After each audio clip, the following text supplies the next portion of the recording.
Hello, Maya. Hi, I'm so excited to talk to you today. I absolutely loved She Paradise. It's thank you. amazing.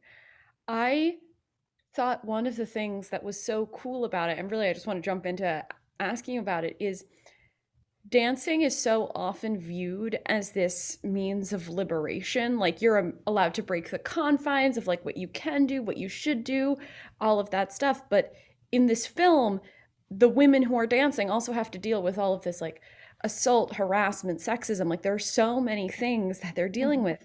And mhm. so for you, I was wondering, where do you think that line is drawn between empowerment and exploitation? Yeah, I mean, I think a lot, especially as someone who's been in the entertainment space in front of the lens and in front of the camera as a model and as a dancer. Um, I think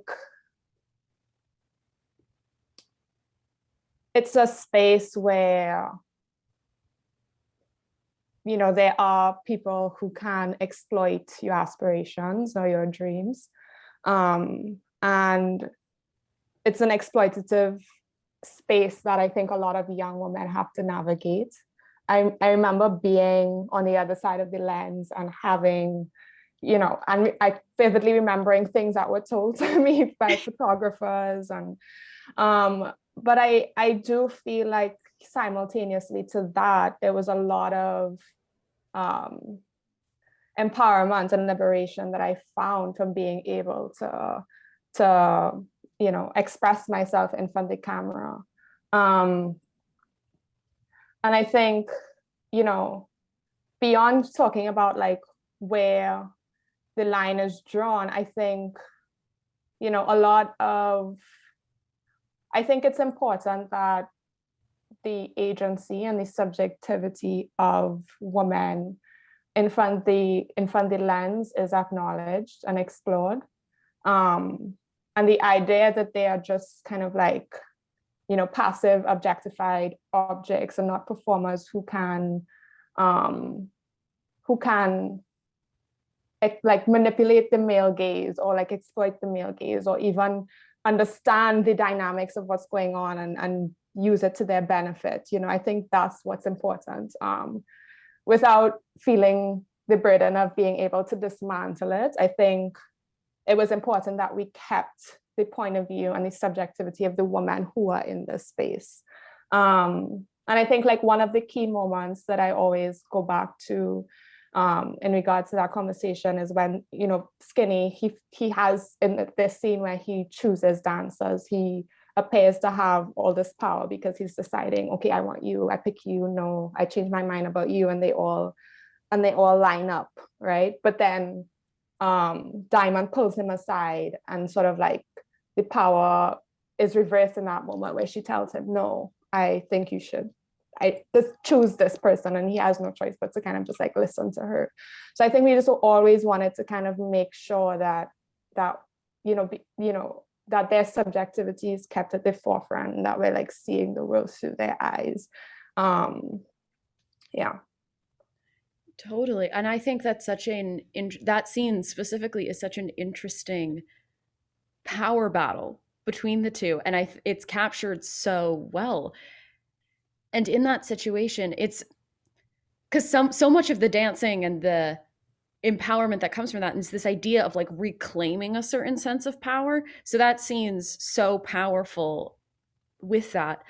Early on, the kind of core girl squad, if I may, um, really brings in Sparkle and is like, you are with us. You are with us 100%. Stay with us.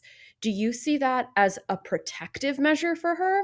Or is that more of a ownership like what do you think is the prerogative there, and where do you think that kind of uh sister pact Mm-hmm. plays out in real life?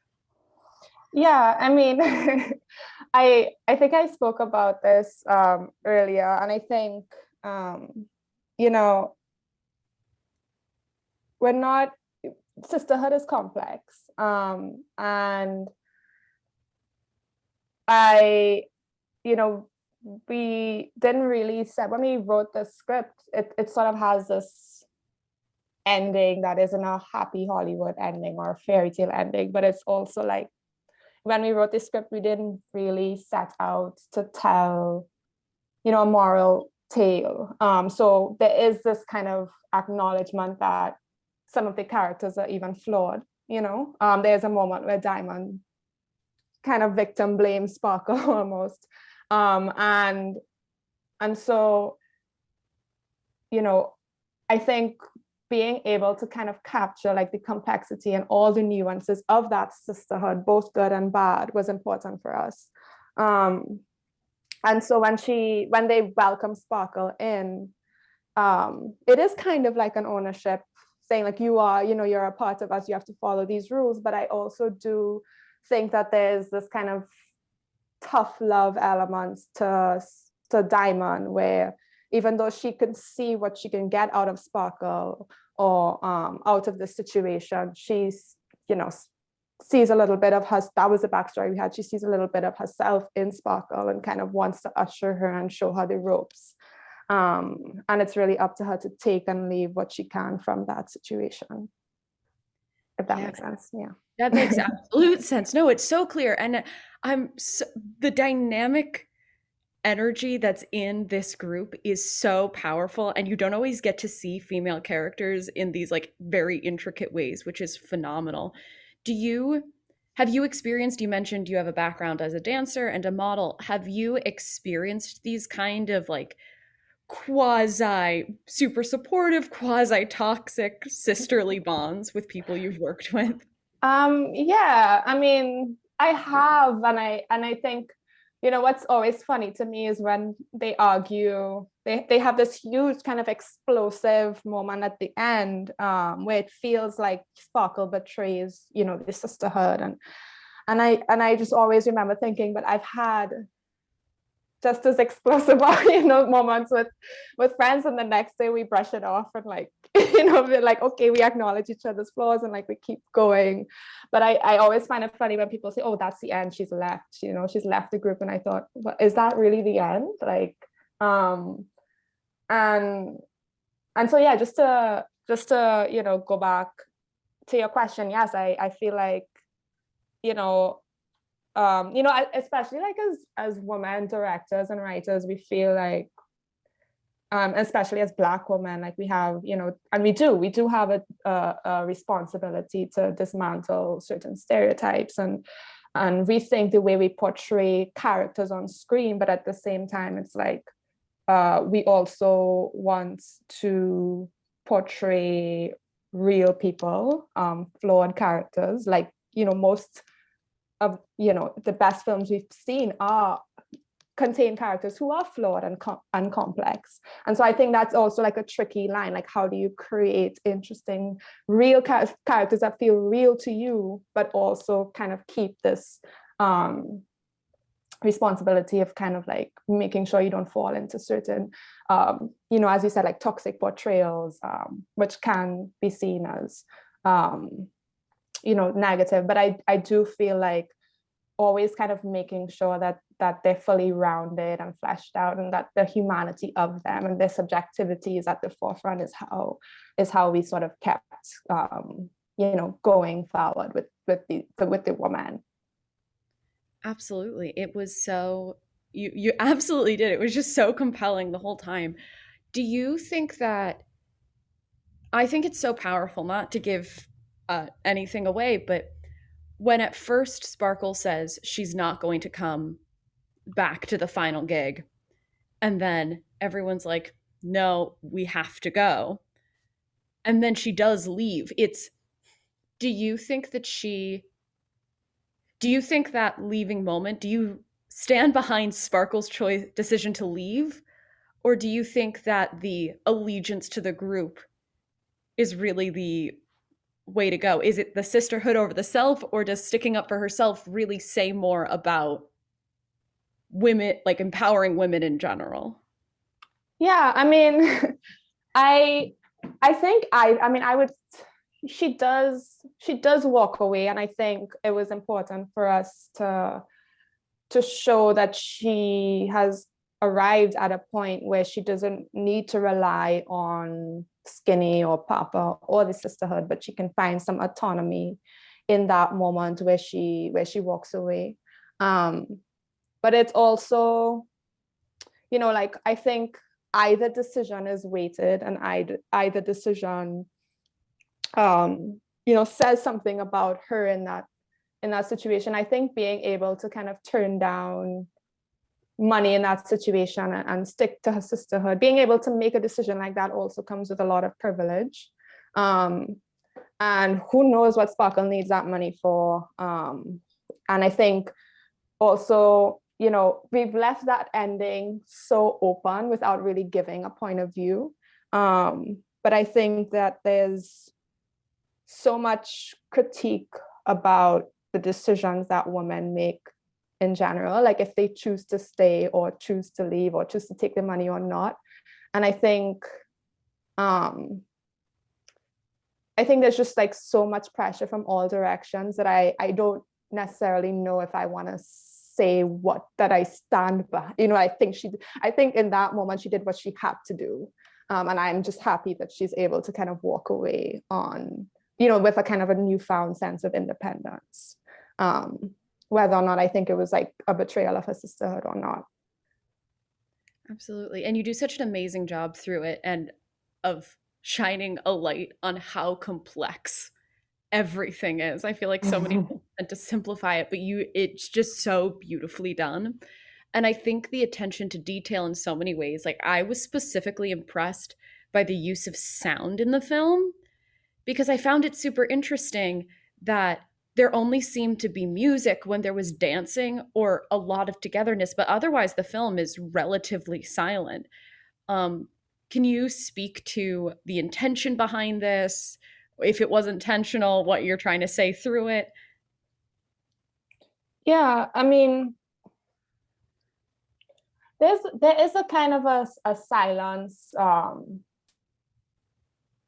around Sparkle as she moves through the world, and you're right, there's this kind of contrast when she enters these musical spaces and these vibrant spaces. But I think it just without having a like very in-depth answer to that question about this soundscape, like Trinidad is a very it is a very noisy space. So there's always like, I mean, if you go down one of the main streets in Trinidad, Charlotte Street, there's like sound systems and mic men, and the market is always bustling and full of life and energy, and it's a very like rich, and vibrant soundscape naturally. And I think it was important to kind of like hone in on Sparkle's internal world throughout the film, so that we could feel a sense of intimacy and closeness to her, which I then think kind of gets broken when she has access, right, to the sisterhood, and then she comes back into this quieter space. But yeah, I do. It's interesting that you noted that, because it's so opposite to what Trinidad actually does sound and feel like. Yeah. Yeah, I thought that's so interesting to hear. And I think you've said it beautifully where you do get this more internal sense. And then when she's in the world, it gets louder, which is so fascinating. That's also I felt like the sound did a great job of separating those two worlds. And the idea also, like the film, as you know, is called She Paradise. Mm-hmm. And paradise often suggests kind of a mythic land. And as we see, once she enters this world, there's so much sexism. There's like a level of darkness that surrounds it that's very complex. So, in your opinion, or even in real life, do you think that the idea of like a she paradise is a facade? Yeah, of course, of course. I mean, there was a kind of a irony around calling it paradise, in the first place. And I think, yeah, it's there is this idea of the Caribbean as this vacation destination, and very, and it's a space that you can go to relax, have fun, and leave. It's also a place where you can extract, inspiration from and beauty from, and then leave. And very little thought is given to people that actually have to live there and work there and survive there.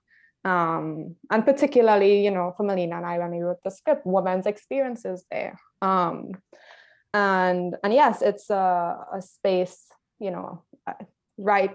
I mean, I don't want to say specifically to the Caribbean. Like, I think, women globally, like, we all have to, deal with the patriarchy, for lack of a better word. And so there is a lot of irony in the title. Amazing. And I know, last question, it's been amazing talking to you. You are you've been on the front of the camera, you've been a model, you've been a dancer, you are also a multi-hyphenate director, writer, producer. You're incredible. How have you felt that you've been able to put yourself in? Where do you most see yourself in this film, in like the experiences you've had? Yeah, I mean, I see a lot of myself in Sparkle, but within the way that she feels like an outsider or a misfit or a fish out of water, as a teenager. I definitely felt like, that kind of performative attitude that she has to take when she enters spaces that she doesn't feel cool enough to be in, and she's kind of like performing being a woman and being confident and all of those things. I think I kind of really like related to that kind of awkwardness I felt as a teenager, trying to like fit in or to be around those spaces. So I did feel really connected to that arc in Sparkle. Amazing. All right. Well, thank you so much for talking to me. You're so nice. Thank you, Carly. Um, have a great rest of your day. Okay. Should I just log off or?